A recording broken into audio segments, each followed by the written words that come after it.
আপনাদের মাতার প্রথম রূপ মাতা শৈলপুত্রীর কাহিনী শোনাবো। যখন মাতার সঙ্গে মহাদেবের বিবাহ হয় তখন মাতার পিতা প্রজাপতি দক্ষ প্রতিনিয়ত মহাদেবকে অপমান করেন। আমি ওকে অভিশাপ দিচ্ছি। রাজা দেবদাস, মাতা, এবারে আমরা নবরাত্রির পূজা শুরু করব।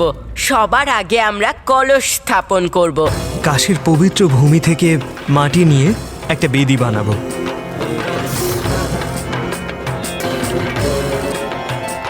আর তাতে জব রোপণ করে তার ওপর সোনা, তামা বা মাটির কলসি স্থাপন করব।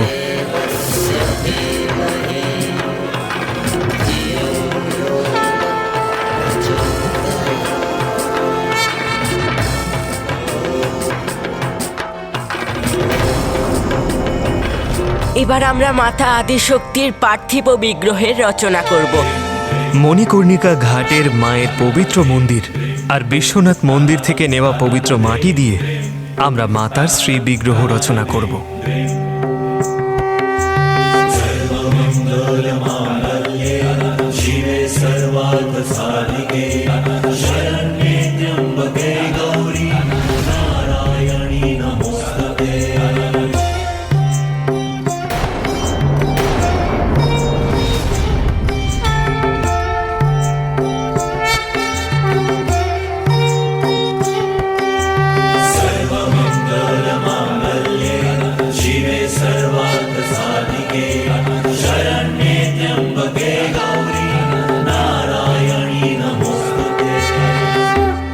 অন্যান্য সব আয়োজন হবার পরে আমরা প্রথম পূজ্য গণেশের পুজো করব।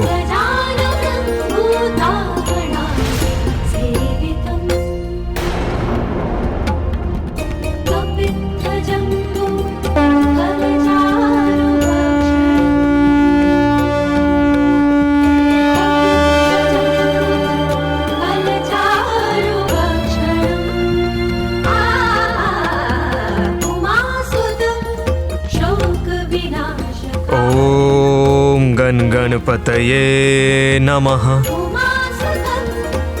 ओम गण गणपतये नमः।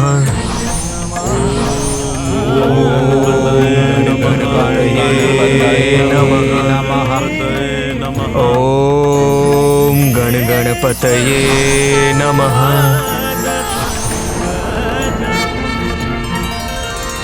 মাতা পার্বতী নন্দন শ্রী গণেশ এখন সন্তুষ্ট হয়েছে দাদা। শ্রী গণেশ সন্তুষ্ট হয়েছেন?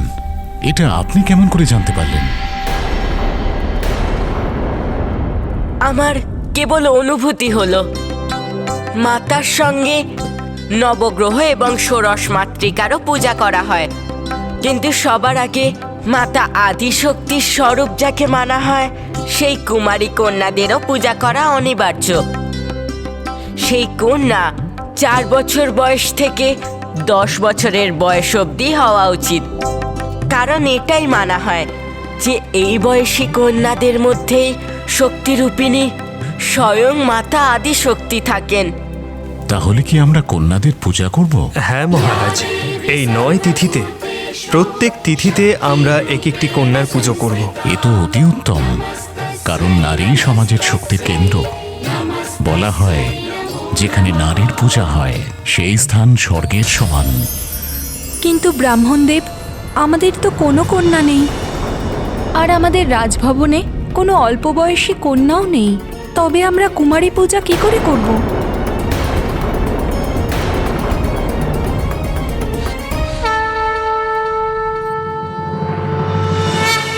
মাতা, আমাদের আশীর্বাদ দিন যাতে আমরা নবরাত্রির প্রথম তিথিতে কুমারীর পূজা করতে পারি।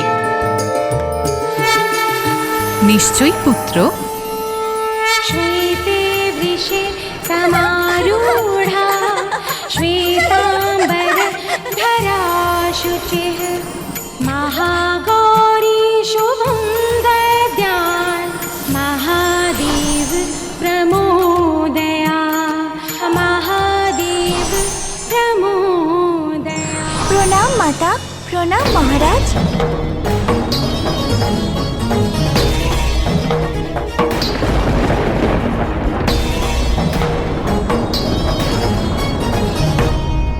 প্রণাম ব্রাহ্মণ দেবগণ। প্রণাম মাতা।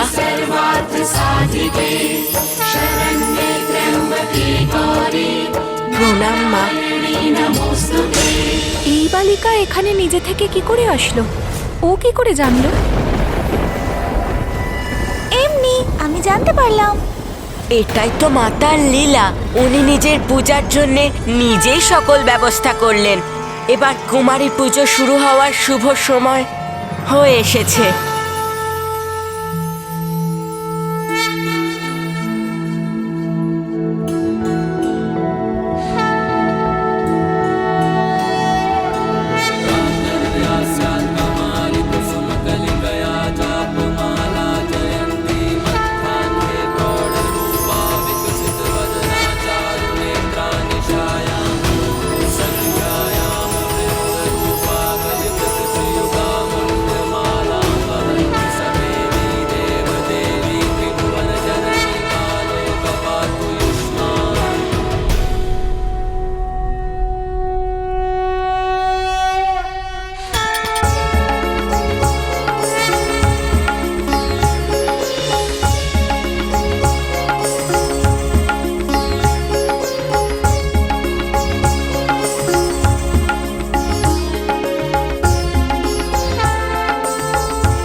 ধন্যবাদ মা।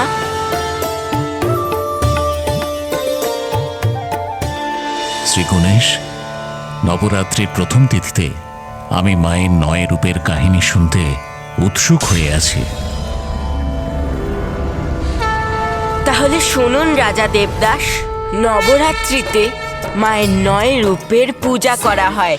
প্রত্যেক দিন মাতারই একক স্বরূপের পূজা করা হয়, যারা হলেন মা শৈলপুত্রী, ব্রহ্মচারিণী, চন্দ্রঘণ্টা, কুষ্মণ্ডা, স্কন্দমাতা, কাত্যায়নী, কালরাত্রি, মহাগৌরী এবং সিদ্ধিদাত্রী বলে জানি আমরা।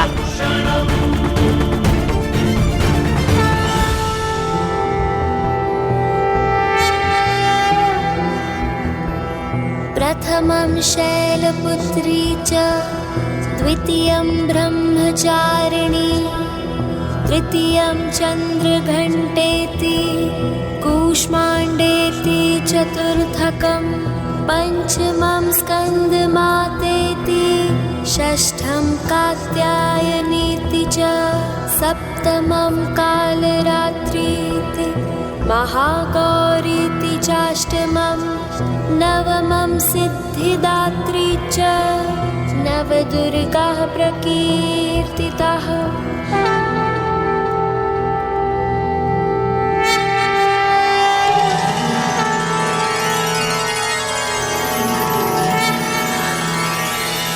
আজ নবরাত্রির প্রথম দিবসে আমরা মায়ের শৈলপুত্রী রূপের পুজো করব আর ওনার কাহিনীও শুনব। নিশ্চয়ই ব্রাহ্মণ দেবতা, কিন্তু তার আগে আমাকে কৃপা করে বলুন, মা কিসের প্রতীক? অতি উত্তম প্রশ্ন করেছেন আপনি মহারাজ দেবদাস। মা তো সেই শক্তি, প্রকৃতি, যিনি মহাদেবের সংযোগে এই সংসারে জন্ম দিয়েছেন।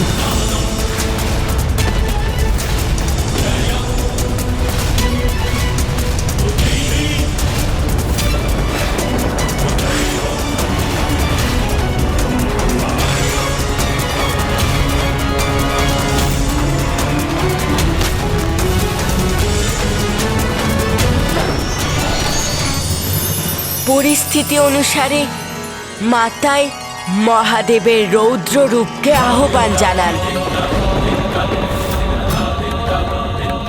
তারপরে আবার মাই ওনাকে ওনার রৌদ্র রূপ থেকে আসল রূপে স্বীকৃতি দেন। অর্থাৎ এটা বোঝানোর জন্যে এবার আপনাদেরকে মাতার প্রথম রূপ, মাতা শৈলপুত্রীর কাহিনী শোনাবো। কারণ কোনো ব্রত এবং পুজো তখনই সম্পূর্ণ হয় যখন তার পুরনো কাহিনীর ব্যাপারে মনে করা হয়। যেহেতু নবরাত্রি পালন করছি, মায়ের নবরূপের পূজা করছি, তাই আমাদের এটা জানা অত্যন্ত দরকারি যে মাতার নবরূপের প্রথম রূপ মাতা শৈলপুত্রীর আবির্ভাব কি করে হলো। এই কাহিনীর সূচনা এইভাবেই, যখন মাতা প্রজাপতি দক্ষের কন্যা ছিলেন আর মাতা দেবী সতী রূপে প্রকট হন এবং মহাদেবের সঙ্গে বিবাহ করেন।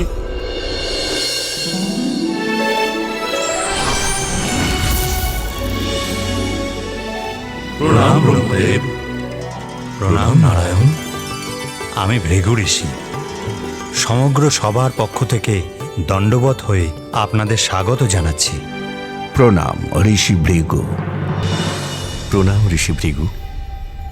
প্রণাম ঋষি বশিষ্ঠ।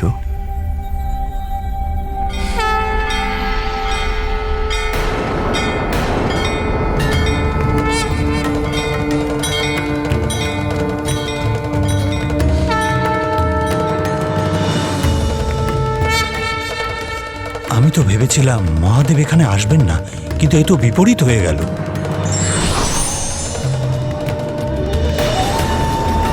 ওনার এখানে হঠাৎ আসাটা কোনো অমঙ্গল ঘটার কারণ না হয়ে দাঁড়ায়।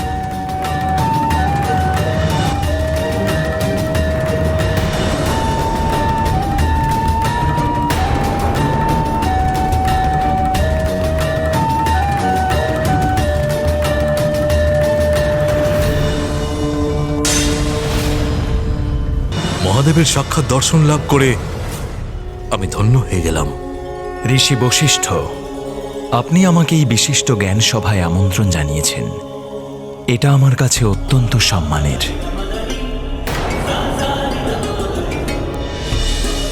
জ্ঞান এক উত্তম সাধনা সমাজের।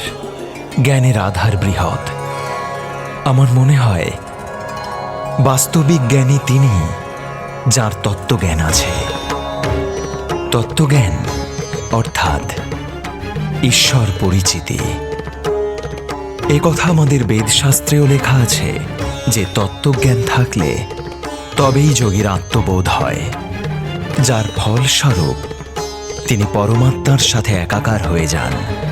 কিন্তু যিনি ঈশ্বরকে জানেন না, কিংবা যিনি পরিচিত নন, কিংবা যিনি স্বীকার করেন না, আর নিজের জ্ঞান নিয়ে অহংকার করে আর নিজেকে সেই জ্ঞানের আবরণে ঢেকে ফেলে, তখন অজ্ঞানীর অহংকার সর্বদাই তাঁর পতনের কারণ হয়। ধন্যবাদ মহাদেব।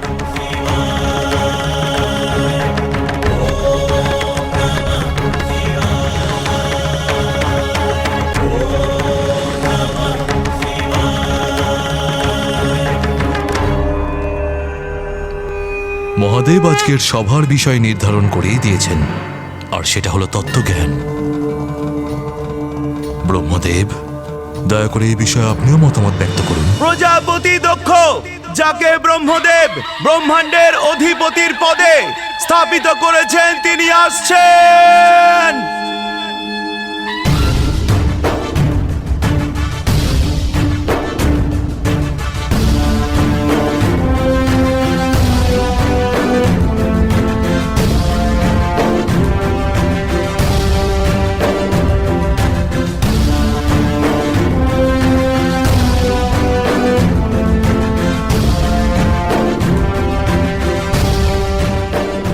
ভৃগু ঋষি, আপনি প্রজাপতি দক্ষের অনুপস্থিতিতে এই জ্ঞান সভার সূচনা করে দিয়েছেন।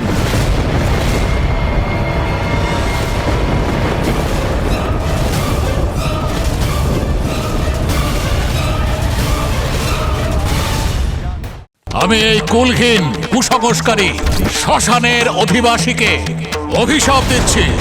দেবতাদের সঙ্গে যে যজ্ঞের আয়োজন আমি করেছি, তার ভবিষ্যের ভাগ থেকে এ বঞ্চিত হবে।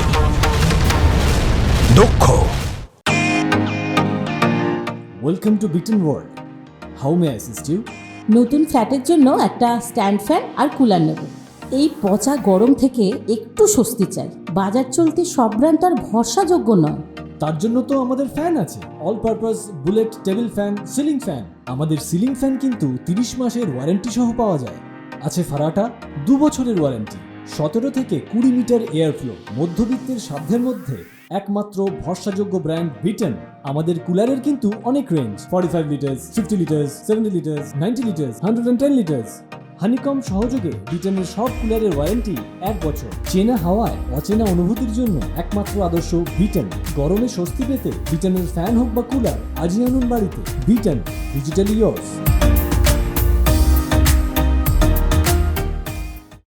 হয়তো ভুল করে আমাকে আপনি এই জ্ঞান সভায় আমন্ত্রণ জানিয়েছিলেন। এখানে আমার আসা উচিত হয়নি ঋষিবর। আশ্চর্য, এ আপনি কি বলছেন মান্যবর? ঠিক কথাই বলছি ঋষিবর। যেখানে অঘরী আর গণ উপস্থিত, সেখানে কিসের জ্ঞান সাধনা? এ আপনি কি বলছেন প্রজাপতি দক্ষ? মহাদেব তো জ্ঞান আর প্রকাশে পরিপূর্ণ। তাই নাকি ঋষি বশিষ্ঠ? যদি এত বড়ই জ্ঞানী হয়, তাহলে তো ওনার জানা উচিত যে প্রজাপতি দক্ষ যখন এখানে প্রবেশ করেছে, তখন এর উচিত ছিল উঠে দাঁড়িয়ে অভিবাদন জানানো, কিন্তু এ নিজের জায়গা থেকে উঠে পর্যন্ত দাঁড়ায়নি।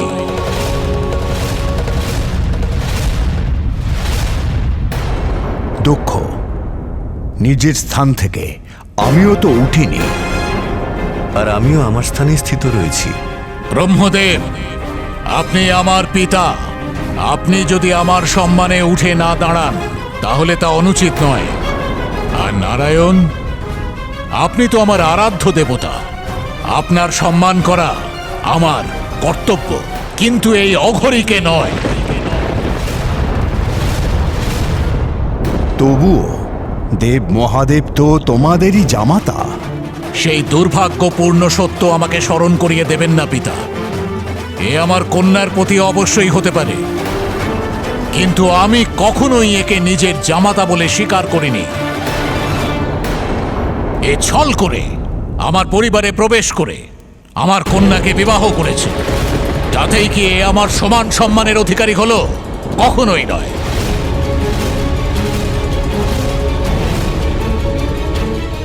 এই সভার সম্মানিত অতিথিরা, ব্রাহ্মণেরা, দেবতারা, ঋষি মুনিরা মাথা নিচু করে আমাকে স্বাগত জানিয়েছেন, কিন্তু যে কিনা ভূত প্রেত আর পিশাচে ঘিরে থাকে, নিজের জায়গায় বসেছিল। শুধু তাই নয়, নিজের চোখ বন্ধ করে ধ্যান করার এমন ঢং করছে যেন এর থেকে বড় ঈশ্বর গোটা সংসারে আর নেই।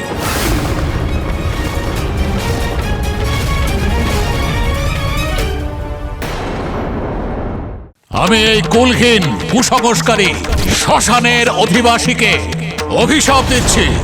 দেবতাদের সঙ্গে যে যজ্ঞের আয়োজন আমি করেছি, তার হবিষ্যের ভাগ থেকে এ বঞ্চিত হবে।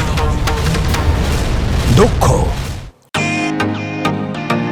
Welcome to Bitten World. How may I assist you? নতুন ফ্ল্যাটের জন্য একটা স্ট্যান্ড ফ্যান আর কুলার নেব। এই পচা গরম থেকে একটু স্বস্তি চাই। বাজার চলতে সব ব্র্যান্ড আর ভরসাযোগ্য নয়। তার জন্য তো আমাদের ফ্যান আছে, all purpose bullet table fan, ceiling fan. আমাদের সিলিং ফ্যান কিন্তু 30 মাসের ওয়ারেন্টি সহ পাওয়া যায়। আছে ফারাটা 2 বছরের ওয়ারেন্টি। 17 থেকে 20 মিটার এয়ার ফ্লো, মধ্যবিত্তের সাধ্যের মধ্যে একমাত্র ভরসাযোগ্য ব্র্যান্ড বিটেন। আমাদের কুলারের কিন্তু অনেক range, 45 litres, 50 litres, 70 litres, 90 litres, 110 litres. Honeycomb সহযোগে বিটেনের সব কুলারের ওয়ারেন্টি 1 বছর। চেনা হাওয়ায় অচেনা অনুভূতির জন্য একমাত্র আদর্শ বিটেন। গরমে স্বস্তি পেতে বিটেনের ফ্যান হোক বা কুলার, আজই আনুন বাড়িতে। Beaten, digitally yours.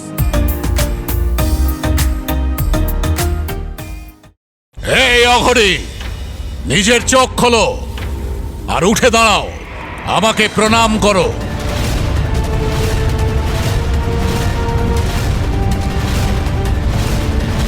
আমার কন্যাকে তুমি বিবাহ করেছ, তার অর্থ এই নয় যে তোমাকে আমি কোনো বিশেষ অধিকার দেব।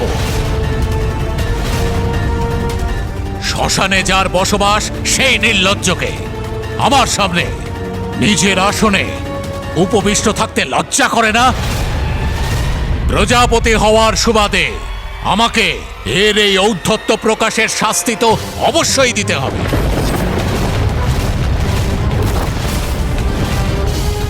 দক্ষ, না পিতা, আজ আমি কোনো হস্তক্ষেপ স্বীকার করব না। আজ এ নিজের ঔদ্ধত্য প্রকাশ করে শুধু আমারই নয়, সমগ্র ধর্মের অপমান করেছে। এর এই ঔদ্ধত্যের শাস্তি তো একে অবশ্যই পেতে হবে।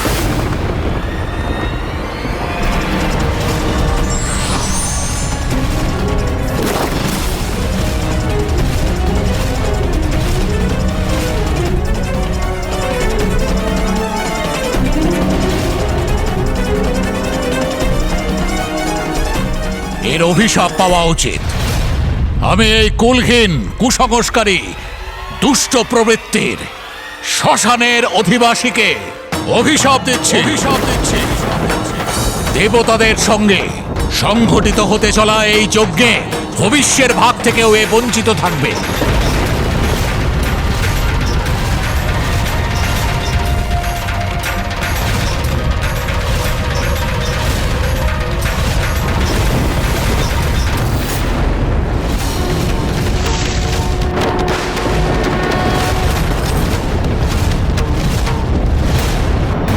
দক্ষ, এই দুঃসাহস কি করে দেখাতে পারছো?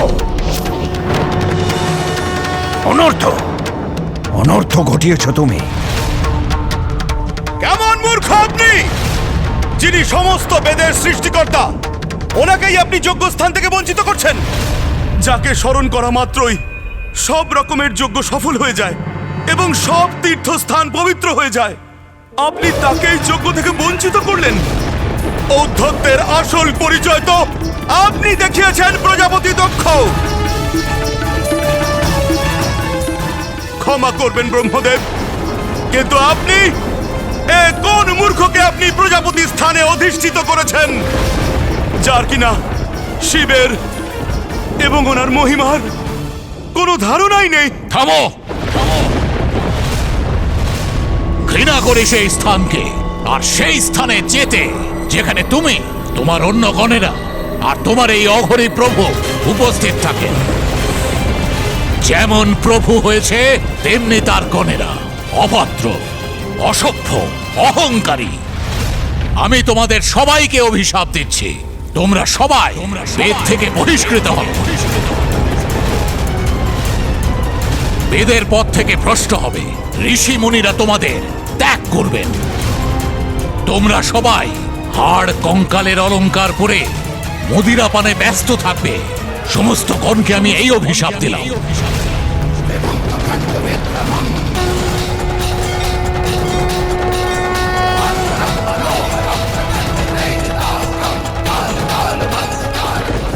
এই তীব্র বায়ু প্রবাহ, এই প্রচন্ড ধ্বনি, এমন অন্ধকার, এসব কি হচ্ছে?